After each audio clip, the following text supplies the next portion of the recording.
We've been going for a while, so let's move on to recaps. Yes, because those are important. Gravity Falls came back. Woo! Great episode! Fuck! Best! Oh, so good! So pushing scary. the boundaries of violence on a kid's show. Cheesy crazy.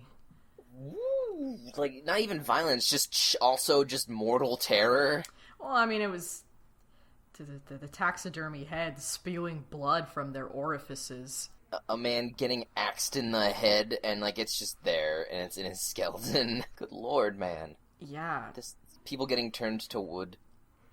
Very over the garden wall feeling to me. Yeah. But like an more action-y. Not too much plot stuff. We really only got some plot stuff at the end. Though we got some... Super tacked on. Yeah, and we got a lot of character building and I guess more world building stuff with the Pacifica family. Yeah. The Northwest family. It's very interesting, like, how much he seems... how much the show seems to be trying to undo or not undo, but like kind of make up for Pacifica, what Pacifica was in season 1. Because Hirsch said in his AMA is that he was very shocked that people liked Pacifica at all because he made her to be reprehensible.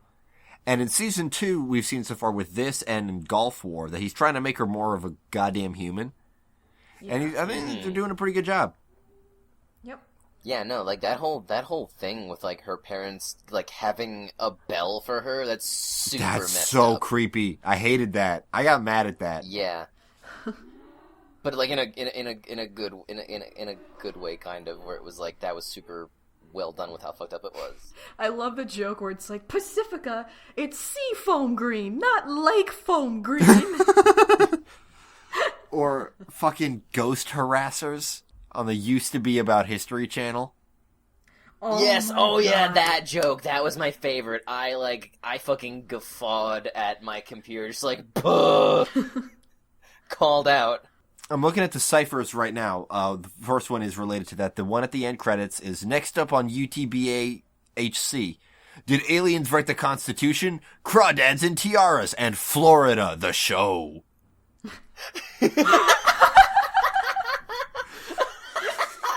Okay, you know what though? I'd watch Florida the show. Yes!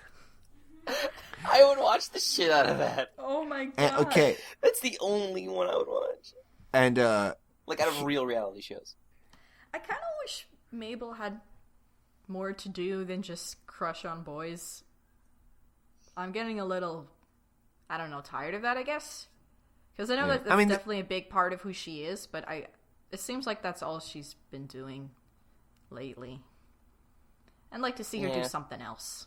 I'm sure she will. Yeah. I'm just saying, like, you know, something else, please, I guess. I don't know. I mean, it is funny, and that's definitely part of who she is, and I don't want her to, like, change. But I think we need more, like, subplots of Mabel's B-plot being something other than her having a crush on a boy. Yeah, no, I agree. Yeah. Okay, a couple other cool things in here. Like, first of all, this episode had a shortened theme song, which at first I was livid because it's the best theme song on television. But maybe they're doing like a Simpsons thing where like it allows them to put in more show. Hopefully it allowed them to put in more show and not more advertising, because fuck that. I think it allowed them to put in the shorts, because they played 2 shorts in between the episode breaks. I missed those, because I was watching Samurai Jack during the commercials. I was cutting it pretty close. Yeah, they played A Dipper's Guide to the Unexplained, and they played a Mabel scrapbook. Here's something that I missed. Ones like reruns? Yeah. Huh. In the secret room in the Northwest Mansion, we briefly see a painting of a llama, suggesting that the llama on Bill Cipher's wheel might refer to Pacifica. And then, any other Cypher stuff? Yeah, the next episode is, I think, pretty exciting, called Not What He Seems. Yeah, but we're gonna have to wait like a month. The page section at the which shows like a totem pole kind of guy. Well, it's like a totem pole, and then below it is the top of like Stan's fez. It says, "Stan is not what he seems. Stan is not what he seems. Stan is not what he seems." And then the new short version of the theme song has a new backwards message that also says, Stan is not what he seems. So they're going ham with this. I don't know what that means. It's something kids say. I mean, we've always known he's not what he seems. That was the first cipher. Yeah. If I'm not mistaken, that was the first cipher, was Stan is not what he seems. Or one of the first ciphers.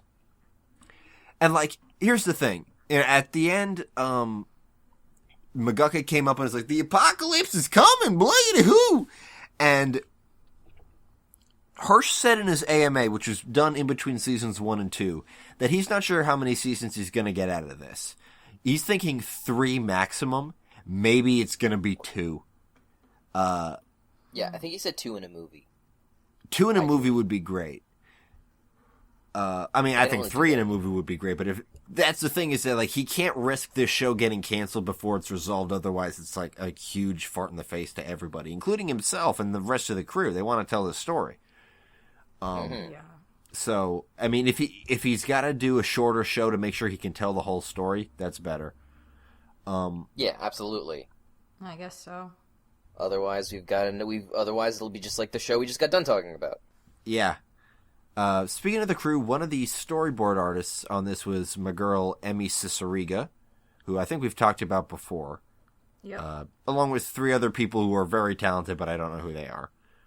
Sorry, guys. And then Matt Chapman was in this show again.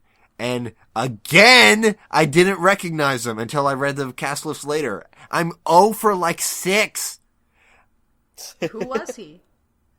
He was Marius von Fundhauser. Oh! The cute boy. I never fucking get him. It's like, I have watched every Homestar Runner cartoon like 4 dozen times. That's not an exaggeration. And I can't recognize his voices that aren't the Homestar Runner rapping that. Fuck! I'll get one eventually. Fuck. One day. So we're finally going to talk about Adventure Time because we're way behind on that. The last one we talked about like 3 years ago was Evergreen. Following Evergreen, there's something of a loosely connected arc that that they're making of episodes about the Lich and this comet that's coming that's clearly Lich related. Right. There was Astral Plane, which was sort of weird. It was Finn having like an astral projection dream thing, kind of interacting with people briefly. But it was the comet though that made his soul leave his body. Yeah. Possibly due to some kind of contamination that he's had due to contact with the Lich, like Voldemort. Was that in that? I think that happened. I haven't read those books in a long time. That's what the scar was. I'm right. No, I'm definitely right. Okay. Well, what's interesting in that one is that Grob God died. Well, one of them died. No, all of them died. No. No, I thought it was just the one. They share a body. The body died. No, because remember the guy at the end was saying, like, how's Grob, how's Gob, how's Blob, and, like, good, and then then he's like, what about the G-Man? It's like, sorry. I could have sworn, I don't think you're right. I think you're right. I mean, he said Glob is dead. Yeah, just Glob is dead.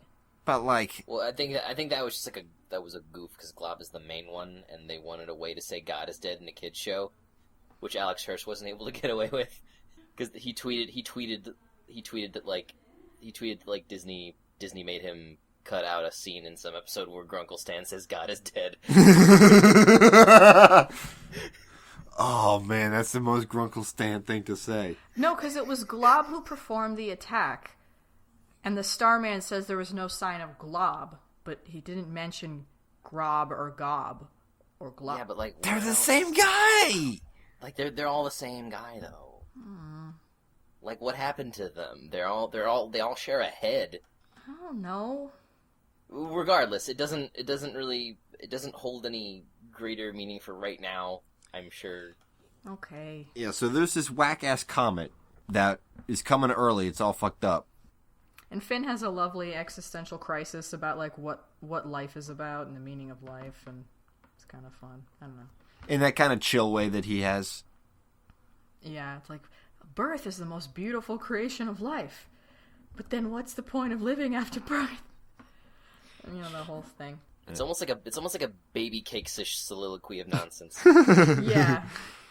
But with, like, real words. Yeah. And then there And was Gold Stars. Sorry. an episode which focused on Sweet Pea, which is what we learned is the name of Baby Lich. Very cute episode. Our new favorite character. He's just a big old baby. It's a baby Big old man. baby doing the truffle shuffle. And that was And, just kind of neat to see follow up on Baby Lich and to see if like Baby Lich is actually like a character, and He is. He is. and he's got like a personality and can talk and stuff. So And is the That's Lich Uncle still in King him? Who. Yeah, there's still some evil in him. So that's going to play out. Who knows how long we'll have to wait until it plays out because this is Adventure Time. But something will come from that. and the King of Ooh is around. Yeah, he came back. Looking even less credible than before. I Yeah. think he's just a guy. No, he totally is just a guy. That's why PB was giving him such a hard time. It's like he's just some fucking guy. He's a con artist. Yeah. Which, like, before that was kind of ambiguous because you got to keep in mind it's PB. She's not Yeah. a super reliable source. But yeah, this guy's a shithead. Fuck this guy. So that one was cute. And then the visitor had the return of Finn's dad, Martin. Finn's dumpster Another dad. shithead. Yeah. And it actually, I had to like remember this, but like it showed us the origin of why Finn is afraid of the ocean, and it's kind of the obvious reason. He was born on a boat during a storm. And abandoned. And attacked by Richard Parker. Finn's dad was playing Captain Olimar, enslaving these little people to do his work. It was 100% Pikmin. Because like they were Yeah. dying and shit. We don't know anything about Finn's mother, and what we kind of learn is that nobody knows. Because Martin is such a garbage man. He's such a trash golem that he just doesn't remember her. Or doesn't care enough to tell him. Because, again, he's the least reliable motherfucker in this show. Yeah, and also importantly, he was the one driving the comet in the last couple episodes. How Yeah, he he managed was to the one do that- that, we have no idea. Yeah. I just assumed that like he was the one that knocked it off its course because he crashed into it. But we do get some interesting moments in this one. Like, you know, Finn has grown, and we can definitely Yeah. see that. Finn really dealt like super realistically with his shitty dad because he wasn't like he just wanted him to he just wanted him to go away, but it wasn't really dramatic. It was just like, oh, I gotta fucking like put up with my dad today. Like, Yo, guys, I just found out. Yeah, this should have been in the top of the show, but Cartoon Network reversed the Steven Universe no repeats thing. They're back. Oh, wow. oh neat. That's great. However, Right. Adventure Time doesn't have repeats anymore, which is I mean, that's the biggest show on television, so it's slightly less concerning. yeah, it doesn't need any help. There's no risk of Adventure Time being canceled. Yeah, that's pretty cool, isn't it? At this point, it's running on its own power. At this point, Yeah, it's an unstoppable juggernaut. Yeah, because fan outcry was so intense, people believed in Steven hard enough, and he came back. yeah. Yeah, and then we had another serious episode. A lot of serious episodes. This week, or this past week, with The Mountain featuring Lemon Grab again. Yes. And I almost forgot which Lemon Grab this is. Is this the original Lemon Grab or the second Lemon Grab? Because I forgot which one was the fat bastard. Yeah, I'm not sure either. I mean, one was black and one was white, and this one's gray. So Oh, yeah. One of the storyboardists, I can't remember if it was Moynihan or Alden, said after the Lemon Hope arc, I felt like I didn't know what to do with Lemon Grab anymore. So this was us trying to find something else to do with him, and they found something. I'm not kinda sure what it was. Yeah, it was a very strange episode. I liked it. I mean, I liked it too, but I am sort of getting to this point where I'm like, I need something fun. Where's Jake? Yeah, Jake hasn't. They wouldn't let him in. Jake was all over Thanksgiving. I know, but then the episode after Jake's that is going to be about Susan Strong, and it's like, oh my god, another heavy one. Like, I need a little break. Like, because every time I go in to watch Adventure Time, I'm there's so many like little subtle things happening that I don't really know what's going on all the time, you know. And I really have to think about these episodes a lot, and I'm just not really sure because we don't know where any of this is going. Like I'm just not really sure everything that's happening, and I kind of miss the silly fun episodes a little bit. Yeah, I mean, Gold Stars was one of those. Yeah, I guess so. But you really felt for Sweet Pea, you know, and you're like, no, Sweet Pea. Well, it wasn't just like funny chuckle ha-has the whole time. Well, the one after the Susan Strong one, Dark Purple, is called The Diary. The synopsis: Jake's son TV discovers a lost diary and sets out to solve a decades-old mystery. That sounds like fun. And then we don't know when this one's coming out, but like sometime this season we got Jermaine. Yes. Yeah, like it feels like the tail end of the season has been very heavy. How many episodes are we into this season? Like a million bajillion. 28. 28. Is this another big ass season? Well, I mean, like 28 11 minutes. So like they're showing them in 11 minutes, but I still think they count production blocks as 11 minutes, which is why seasons 1 through 4 were 26 episodes. Yeah, which is like, oh, okay. And then season 5 was double length, 52, and maybe this one's going to be 52 again. Oh my god. Yeah. At this point, I love Adventure Time. It's brilliant, but it's like a weight now. Yeah, it does sort of feel like that. Like I'm not as excited to tune in as much. I'm excited, but like for different. Like I feel like this is. Like, I watch Adventure Time like the same way people watch Game of Thrones at this point. Yeah, it really is. It's become smarter. It's become a lot more elaborate and a lot more, I don't know, smarter. But it's not as fun as it used to be. No, it's not. And it's a lot of work. Like, these episodes keep coming, and I'm like, ah, jeez. Like, you gotta keep track of a lot of fucking continuity. What the hell happened? Like, I still don't know what the hell happened in the mountain. Like, I have an idea.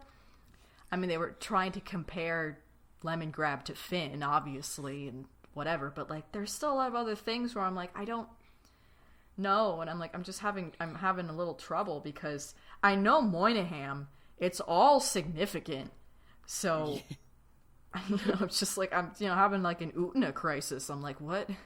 Can I just, can season 7 just be the last season, please? That'll be a good run. I feel that'll be a fucking hell of a run.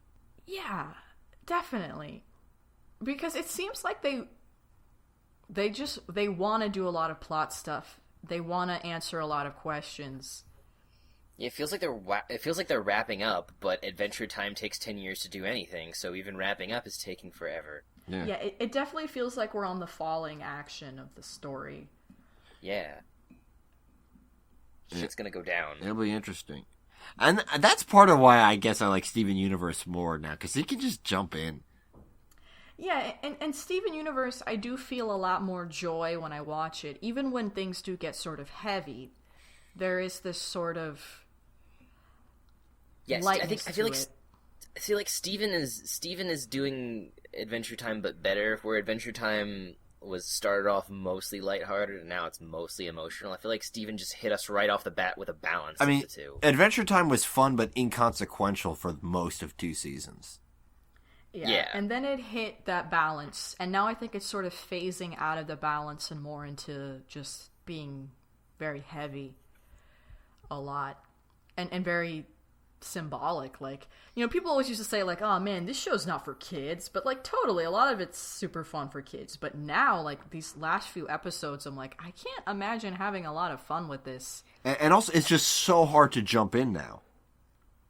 Yeah, and you don't even know what you're watching. Yeah. And that's saying something from an Adventure Time fan, where, like, so much of Adventure Time is weirdness that you don't know what it is. Like I got into the show when season 3 I think just finished, and one thing I've always said is that like almost nobody gets Adventure Time the first time they watch it. You got to watch like 3 episodes to kind of understand what's happening. And now I think that's even worse. The barrier to entry is even bigger. Yeah, because now I don't know what it is anymore. I thought I knew what it is, but now I don't know what it is anymore. It's definitely changing a lot. As a whole, I still think it's something fantastic and profound, but I think that it's actually being held back by its serialized TV format. Yeah. I can't imagine its audience growing, but like I don't know what kids like. Maybe kids don't care. Maybe they still want to see the screaming yellow man. Well, at this point, like, it dropped in 2010, so at this point, people, like, kids who were with it back then are 5 years older now. Yeah. Yeah. So, I feel like maybe it's like a Harry Potter deal, where it's like the original audience is still with it. It's grown with them. Yeah, maybe. I mean, yeah. Yeah. Maybe the little ones these days are like Adventure Time. That's what my weird older cousin watches. I like Steven Universe. I like Clarence. Yeah, I like the Stevie U. I really am interested to see how the little kids who are growing up on this show turn out. Me too. I want to talk to one. I'm like, where can I find one? Where can I find these elusive children? Cut to us in jail. Yeah. Cut to us being bent over a cop car in front of a kindergarten. Like all 3 of us in a holding cell. Then we're gonna bust out of here. Yeah! I'm playing a harmonica, but I don't know how. So it's just the noise. Toon Goons break out of prison. Yes. I think that's it for this week. Nina, got your shout-outs? Yes, I do. We do. Sorry. Okay. Don't apologize for that. Josh Greenberg at Wordless Rage said, "Thanks for doing the Utna ep in chunks of arcs. Allows me to listen for a bit after each arc and get my bearings." You're welcome. I'm so happy that worked. I forgot. I was like, it took me a second. I was like, did we do that? Did we do that successfully enough? I don't know. Like, I'm glad it worked for you, dude. I'm surprised we got out of that without just like turning into pillars of sand. Honestly, me too, because like it was a tough one. At Captain Awesome says, "Have you guys been keeping up with Gravity Falls?" Yes, but there hasn't. There's just been the one episode. Gravity Falls. Gravity Falls needs to keep up with us. And that was going to be another like mini hiatus. So it's like, Jesus Christ, I can't. Wait, when does He's Not What He Seems come out? March. March. Yeah, March. That's the next one. It didn't. That's not this one. That's the next one. March 9th. March 9th, yeah. Man, fuck that. Fuck. I know, right? They come back for one episode. It's like, Eat my butt. You have to wait more. What is this, season 1? I don't know anymore. We got a rating on iTunes. Thank you so much by Plarcy McStufflewitz. Says, "It's pretty cool seeing that other people care about the stupid stuff I like. And even better that they're also pretty cool themselves. Toon thumbs up. See what I did there? Yes, it was I'll show myself out." They wrote all that? Yes. That's my new favorite fan. I know, right? What was their name again? Plarcy McStufflewitz. I was gonna give him Toon thumbs up just for the name alone, but then the rest of that was gold. Thanks, man. We really appreciate it. Mr. Awesome Potato just asked, "How are you guys? What have you been up to lately?" You know, I've been marathoning Samurai Jack, and now I've got to, like, as soon as I'm done with this episode, I got to start marathoning The Weekenders, which will be our next episode. A deep cut favorite of mine and Nina's. And Tooch, are you going to be back on the other side of the guy who hasn't watched the show before? Yeah, my TV watching as a child went, what's on Cartoon Network? Is there nothing on Cartoon Network? What's on Nickelodeon? Is there nothing on Nickelodeon? Now I'll check out what's on Disney. So, yeah. Missed it. Oh! Yeah. Oh! Kim Possible's all on the internet legally now. What's the website? Yeah, boy. You link this. Disney's website. Their Disney... Yeah. It's like tv.disney.fuckyou or something. Yep. Yeah, no, they put it all up on there. So... Yeah, so watch it. We're going to do that soon. Eventually. I don't know about soon, but, you know. Anyway, thanks for everybody for writing in and tweeting and following us and emailing us. We really appreciate all of it. It means the world to us. You can find us at our Tumblr, which is our main website at thetoongoons.tumblr.com. You can email us at thetoongoons@gmail.com. You can tweet at us at thetoongoons. You can find us on SoundCloud as the Toon Goons and also on iTunes and rate us just like our friend Plarcy McStufflewitz did. Woo. And help bring attention to us. I believe. Also, yes, we're on YouTube. We're at youtube/thetoongoonspodcast.com. Yes. Or youtube.com/thetoongoonspodcast. Sorry. I've been Nikki. I've been Nina. And I'm Tooch. All right. Thank you for tuning in. I just got really tired all of a sudden, guys. I'm sorry. Good night. Bye. Watcha!